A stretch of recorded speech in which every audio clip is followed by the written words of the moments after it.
있는 자는 받아서 넉넉하게 되고. 아멘. 있는 자는 받아서 넉넉하게 되고.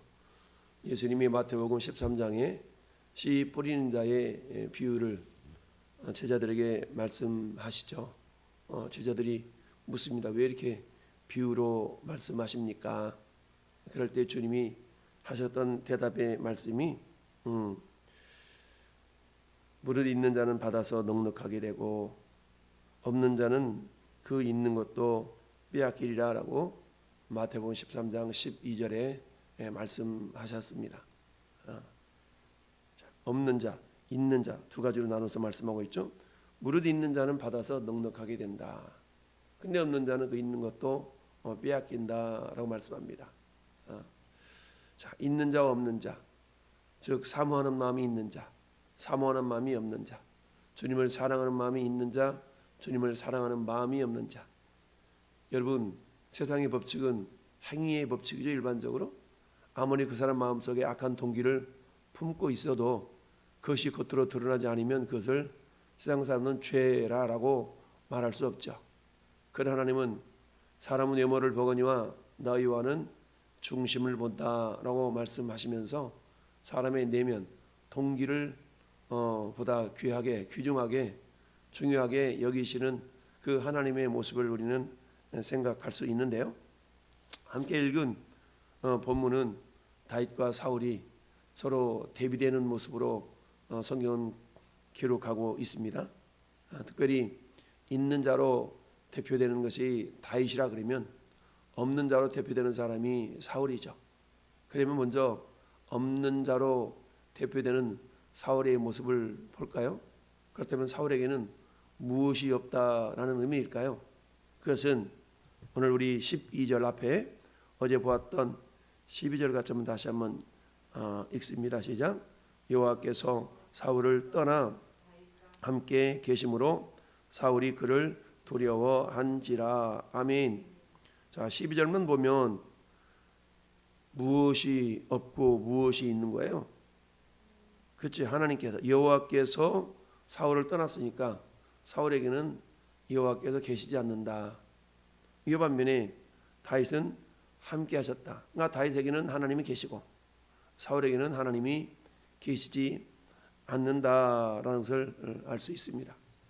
그렇다면 하나님이 함께 하시는 사람 다윗과 함께 하지 않는, 즉 함께 하시다가 떠나버린 이 사울의 모습이 대조를 이루면서 오늘 본문에 나타나고 있는데, 근데 주님은 제자들에게 마태복음 13장에서 하셨던 말씀처럼 있는 자는 받아서 넉넉하게 된다, 없는 자는 그 있는 것까지 빼앗긴다 라고 말씀하는 내용을 볼 수 있죠.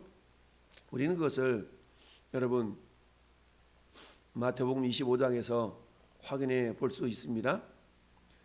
자, 마태복음 25장은 달란트 비유죠. 한 달란트, 두 달란트, 다섯 달란트를 어떤 주인이 주고 먼 여행을 갔다 오니까 갔다 와서 뭐요? 계산하죠. 회개합니다.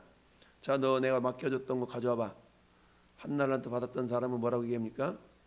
주인은 엄한 사람이라 심지 않은 데서 거두고 해치지 않은 데서 모으는 줄 내가 알았나이다. 그래서 내가 이렇게 쌓아두었나이다. 그럴 때에 주인이 뭐라고 그래요? 이 약하고 게으른 종아라고 책망하죠. 그러면서 그 한 달란트 있는 것을 빼앗아 다섯 달란트 남긴 사람에게 주라라고 말씀하죠. 그러니까 없는 자는 그 있는 한 달란트마저 빼앗겨 버렸죠. 뭐가 없었습니까?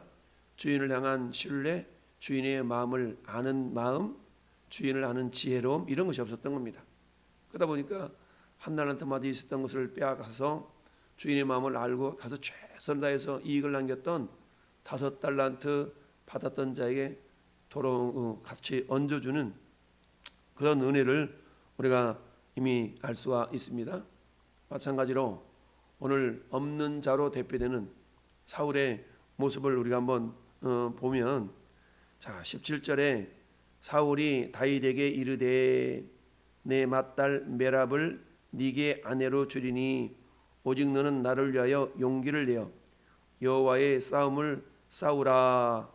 여기까지만 보면 사울이 되게나 다윗을 생각하는 것 같잖아요. 야, 자기 큰 딸을 줘가지고 사위 삼으려고 그러네. 야, 그리고 그냥 여호와의 싸움을 싸우라 그러니까 야, 이거 굉장히 다윗을 생각하는 것 같다. 근데 하반절을 보면 전혀 아니죠. 이는 그가 생각하기를 내 손을 그에게 대지 않고 블레셋 사람들의 손을 그에게 대게 하리라 함이라. 이 말은 무슨 말이에요? 이 말은 뒤에 넘겨서 25절 하반절 보니까 포피 100개를 가져오라 라고 하는 내용이 이는 사울의 생각에 다윗을 블레셋 사람들 손에 뭐게? 죽게 하리라 함이라.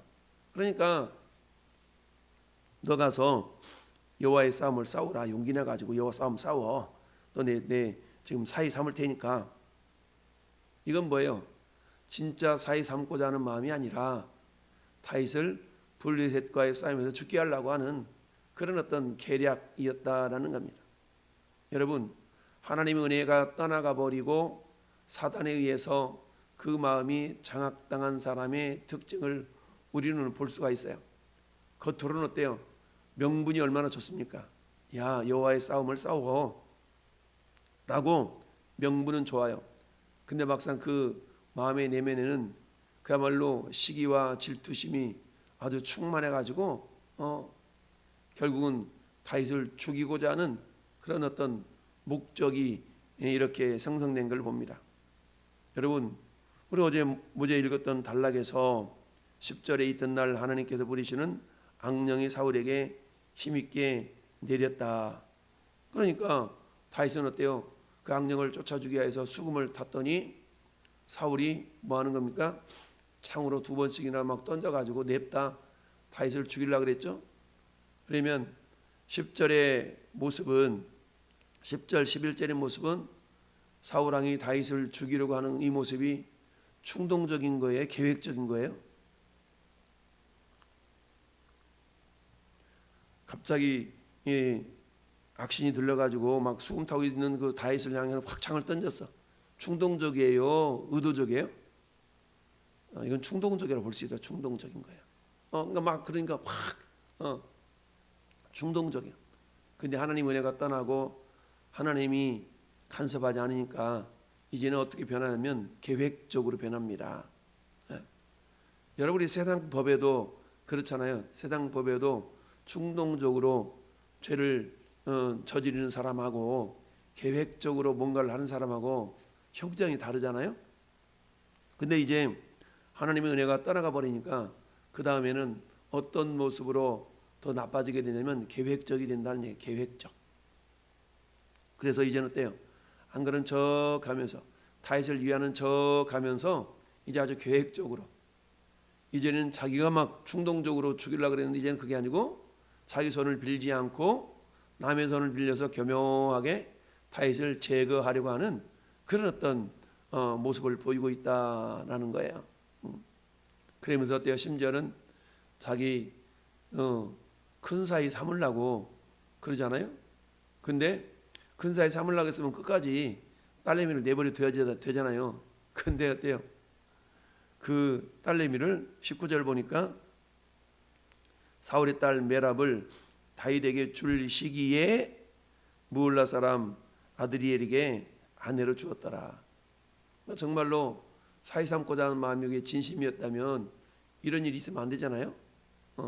근데 그 자기 딸내미를 다윗에게 줄게 해놓고 앉아버린 거죠. 그리고 다른 여자에게, 딴 남자에게 시집을 보내버렸네. 근데 이 모습을 다윗은 바라보면서 왕에 대해서 아니 이럴 수 있습니까? 마치 우리가 야곱이 외삼촌 라반 집에 갔을 때에 자기는 라헬을 사랑했는데 레아를 자기 부인 가만히 신방에다 넣어줘갖고 아침 일어나 보니까 깜짝 놀라잖아요. 라헬이 아니고 레아니까 이런 모습과 같이.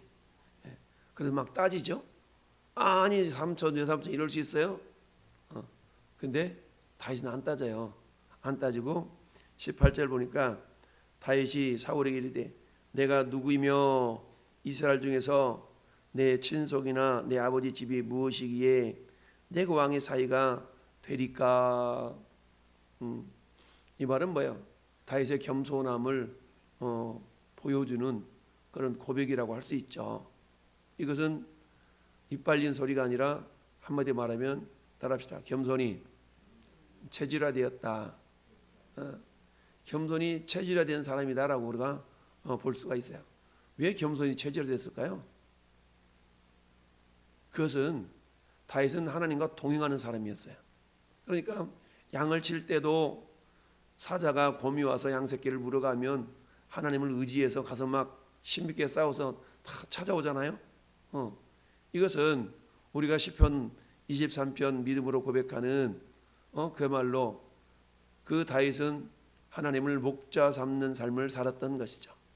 그러니까 사망의 음침한 골짜기를 다닐지라도 해를 두려워하지 않고 항상 주의 지팡이 막대기가 자신을 그야말로 안위해 주시는, 안전하게 보호해 주시고 위로해 주시는 것을 늘 경험했기 때문에 굳이 교만할 필요가 없었던 거죠.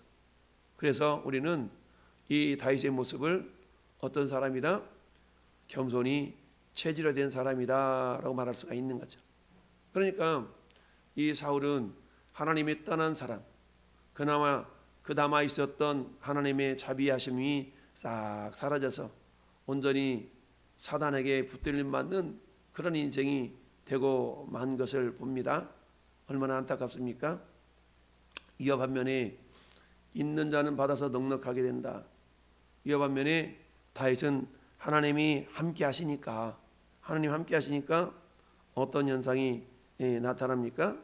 그는 15절 말씀 보면 14절에 다윗이 그 모든 일을 지혜롭게 행하니라. 여호와께서 그와 함께 계시니 사울은 다윗을 크게 지혜롭게 행함을 보고 그를 두려워했으나 온 이스라엘 사람과 유다는 다윗을 뭐했어요? 사랑했다. 그렇죠? 그러니까 백성들의 사랑이 사울에서 다윗에게로 차츰차츰 옮겨가는 것을 보죠. 그러니까 사울에게 남아있던 그 사랑이 사사히 사라지고 그 있었던 사랑마저도 어디로 옮아가 버려요? 다윗에게 옮아가 버린 걸 볼 수 있어요. 뿐만 아니죠. 자, 하나님이 함께 하시고 하나님의 은혜가 임하니까 29절에 사울이 다윗을 더욱더욱 두려워했다. 더욱더욱 두려워했어. 저 앞에서는 15절에 사울이 다윗을 그냥 두려워했다 그랬죠? 근데 두려움이 커진 거예요. 두려움이 커졌다는 얘기는 뭐겠어요? 하나님이 다윗을 그만큼 크게 보이도록 하셨다는 얘기죠.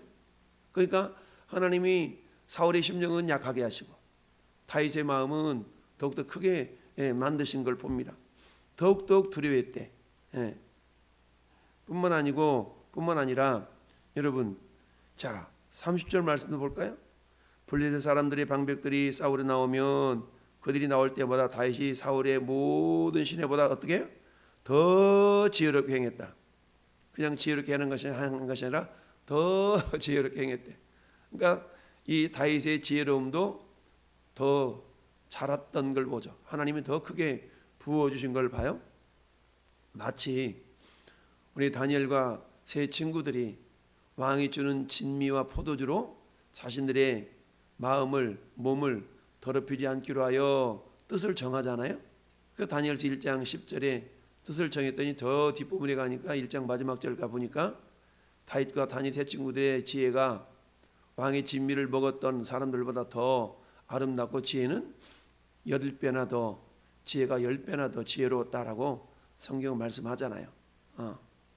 이런 것처럼 하나님이 함께 하시는 사람에게는 그야말로 하나님께서 더욱더 지혜롭게 더욱더 강하게 이렇게 변화시켜 주시는 것을 보게 됩니다. 그렇습니다. 저나 여러분들에게는 하나님께서 은혜를 사모하는 자에게는 어때요? 그 은혜를 더욱더 부어주시죠. 근데 다윗에게 사울에게는 하나님의 은혜를 사모하는 마음이 없었던 거죠. 반면에 다윗은 어때요? 그런 하나님을 경험했기 때문에 어찌 보면 더욱더 하나님을 의지하고 신뢰하는 그런 모습을 살아갔던 겁니다. 그러니 하나님께서는 어때요? 이런 다윗에게 더욱더 큰 담대함을 주시니까 상대편에서 볼 때는 두려움의 대상이었고, 하나님께서는 이 다윗에게 더욱더 지혜를 부어주시니까 일처리 하는 것 하나하나가 더욱더 더 지혜롭게 행했다라고 했습니다. 그러니까 14절에는 다윗이 그의 모든 일을 지혜롭게 행했어요. 왜? 여호와께서 그와 함께 계시니까. 하나님 있는 자라는 얘기죠. 하나님 은혜가 있는 자예요. 근데 30절 보니까 더 지혜롭게 행했다라고 해요. 더 지혜롭게. 네, 더 지혜롭게. 그냥 지혜롭게 행한 것이 아니라 더 지혜롭게. 그러니까 있는 자는, 지혜가 있는 자는 지혜를 더 받았어요. 사는 성도 여러분, 오늘도 마찬가지. 하나님은 있는 자는 받아서 넉넉하게 될 것이요, 없는 자에게는 그 있는 것마저도 더 빼앗긴다 라는 예수님의 말씀을 우리가 기억하면서 나는 있는 자 편에 속한가 없는 자 편에 속한가를 돌아볼 수 있어야 돼요. 왜냐하면 하나님은 있는 자는 받아서 넉넉하게 된다. 비단 오늘 다윗의 용맹스러움, 담대함만을 의미하는 것은 아니잖아요. 여러분, 이 다윗은 한마디로 말하면 겸손이 체질화된 사람이라고 그랬어요. 왜요? 하나님이 함께 하심을 믿었거든요. 그러니까 굳이 인위적으로 자기적으로 뭔가를 더 막 이렇게 하려고 그러지 않았어요.